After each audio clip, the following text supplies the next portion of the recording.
Mob করে পরীক্ষা বন্ধ করে দেওয়া, অটো পাস নেওয়া এগুলি কখনো কাঙ্ক্ষিত ছিল না।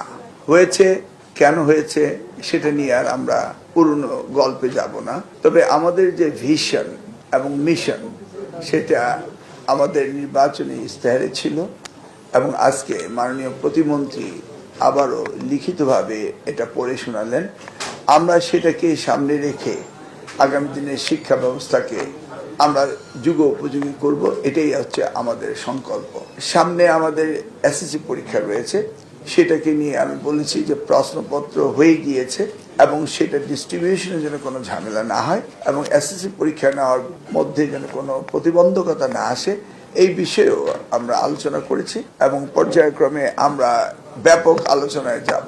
আপনি শিক্ষকতা করবেন, ক্লাসরুম ছেড়ে আন্দোলন করবেন, এটা তো হতে পারে না।